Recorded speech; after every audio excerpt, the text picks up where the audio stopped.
I am Liz, and through a curious twist of fate, I find myself bound to the most remarkable man I've ever encountered. Alex. We're both 28, proud owners of our cozy abode, diligently covering our bills while crafting a life uniquely. A year has passed since we exchanged vows, and truth be told, life has been quite pleasant, except for a singular complication: Alex's parents. Now, don't get me wrong.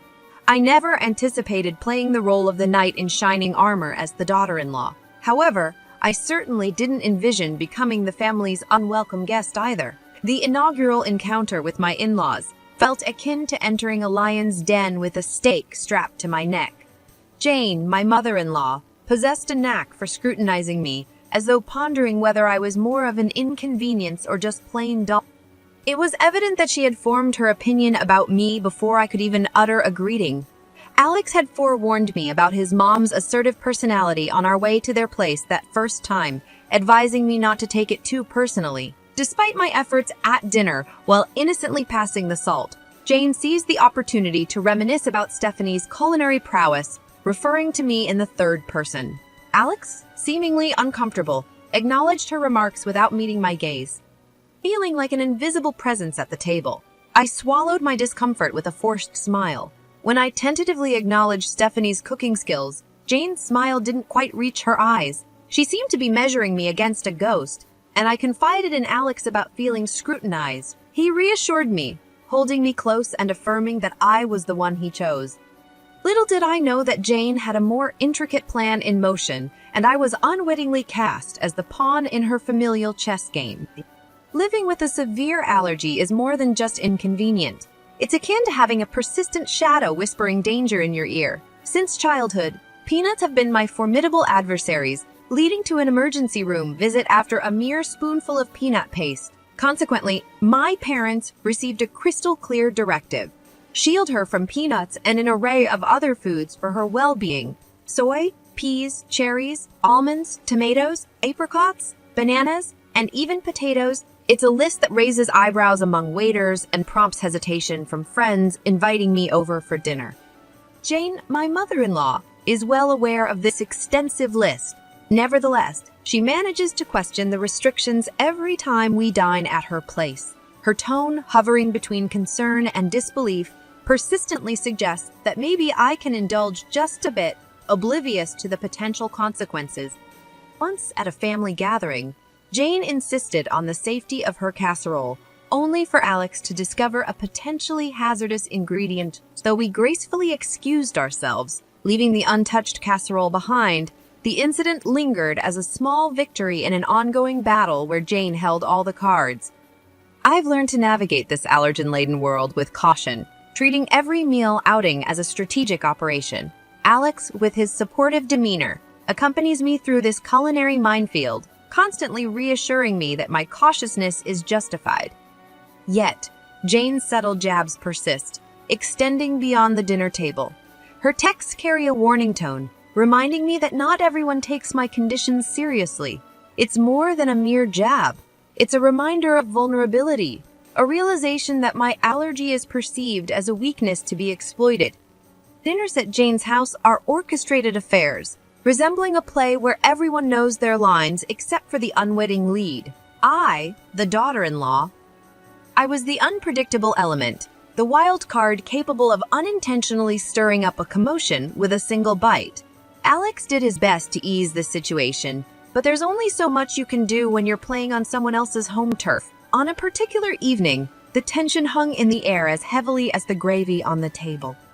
Jane was bustling around, placing dish after dish on the table. I sat there with my plate empty, anxiously waiting to discern what I could eat without risking a hospital visit. Alex, in his ever-supportive manner, passed the green beans, urging, "They're just divine." Jane's voice dripped with sweetness that failed to reach her eyes. Eyeing the beans, I sensed something was off. "What's in them?" I asked. "Oh, just a touch of almond slivers for crunch," Jane replied, waving a dismissive hand. Halting Alex's reach, I said, "I can't eat those. Almonds are a no-go for me, Jane." Feigning surprise, a hand to her chest, she responded, "Oh dear, I must have forgotten. Silly me." Alex stood up, his chair scraping back, his voice firm with frustration. "Mom, this is serious. Liz could end up in the hospital. Jane's eyes narrowed slightly and she retorted, I just wanted to make something nice. It's not my fault Liz has all these allergies. The room fell into an uncomfortable silence, forks pausing midair, and embarrassed glances exchanged. Mark, Alex's dad, attempted to diffuse the tension. Let's just enjoy the meal, shall we?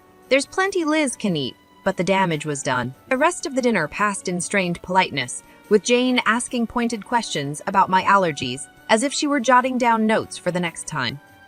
Later, when Alex and I were alone, he apologized. I'm sorry, Liz. I should have double-checked everything before we came. Tired of feeling like a problem to be managed, I responded, it's not your fault, but I'm starting to think your mom does these things on purpose. He didn't answer, and he didn't need to. We both knew the truth. Jane was serving up a side of malice with every meal, and I was the main course. I could always tell when Jane had been working on Alex. He'd get this distant look in his eyes, as if he were seeing through me, weighing her words against his own judgment. On this particular evening, a cloud seemed to settle over him, and I knew it before he even spoke. My mom thinks we should consider. Well, she thinks we might not be thinking about the future enough, Alex muttered, not meeting my eye as he fumbled with the TV remote. The future? I asked, a sinking feeling in my gut. Yeah, kids and your health issues, he continued, the word issues hanging awkwardly in the air between us.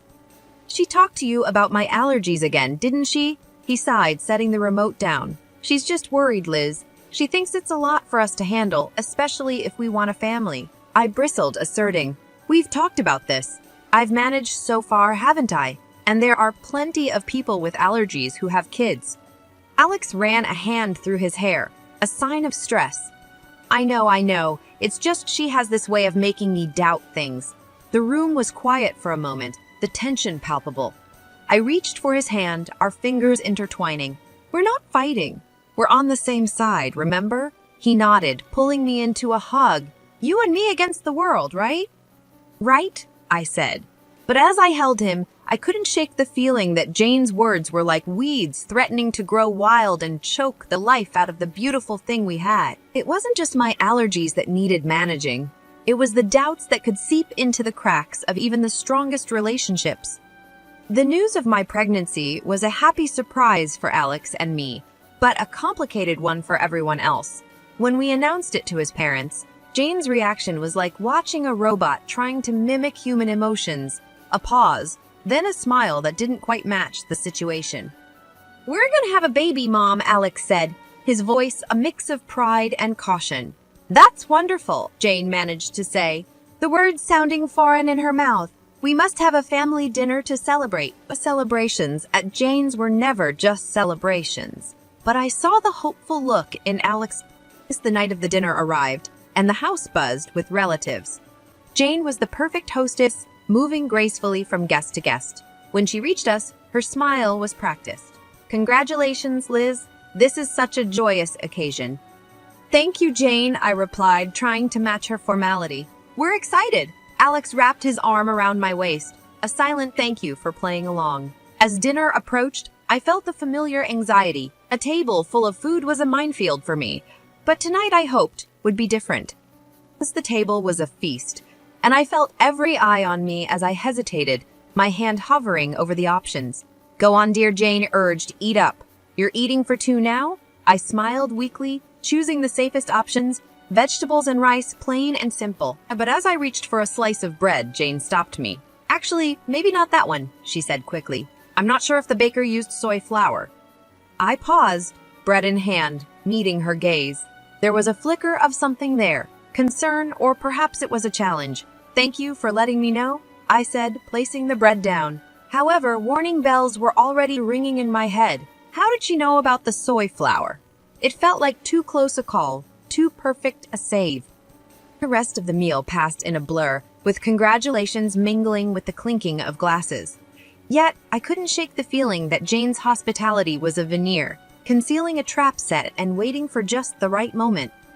The family dinner, meant to celebrate our future baby, was nothing short of a banquet. Jane had outdone herself, creating a spread that would make a Thanksgiving dinner look modest. However, my stomach was tied in knots. Not from hunger. Every dish felt like a potential hazard, a hidden enemy that could send me to the hospital. As we all took our seats, lively chatter filled the air, comprising the usual family gossip and stories. Jane, at the head of the table, presided over the feast like a queen in her court. She called everyone to attention with a gentle tap of her glass.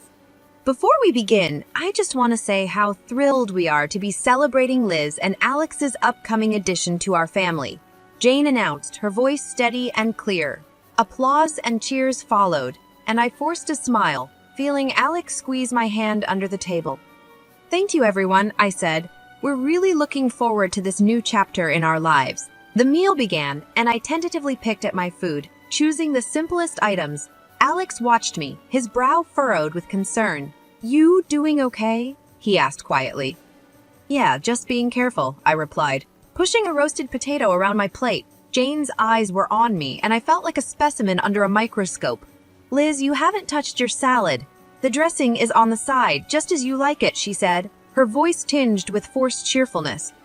"Thank you, Jane. I'm just not much of an appetite tonight," I said, avoiding the salad that could easily contain hidden allergens. As the dinner wore on, tension grew. Every time Jane offered me something, my anxiety spiked, and the room felt hot, the walls closing in. Then came the cake, a beautiful confection with layers of sponge and cream that drew admiration from the room. Jane cut a slice and handed it to me with a smile that might have been genuine if I hadn't known better. "For the mom-to-be," she said. "I really shouldn't," I said, looking at the cake, then at Alex, then at Jane. "But it looks delicious." "Oh, come on, Liz. One little bite won't hurt. For the baby," Jane pressed, her voice as sweet as the icing. That's when Alex's dad, Mark, stepped in, swiftly knocking the plate from my hands. The cake tumbled to the floor, and stunned silence fell over the room. "What the hell, Dad?" Alex exclaimed, anger and confusion in his voice. Mark stood, his face pale but his voice firm. "I saw the label in the trash. That cake has peanut oil in it." To a room erupted in chaos. Jane's face showed shock, but her eyes betrayed something darker. Fear, maybe guilt. Alex stood, his chair clattering behind him. "Mom, did you know about this?" Jane's mouth opened and closed, but no words came out. In that moment, the truth became as clear as the danger on my plate.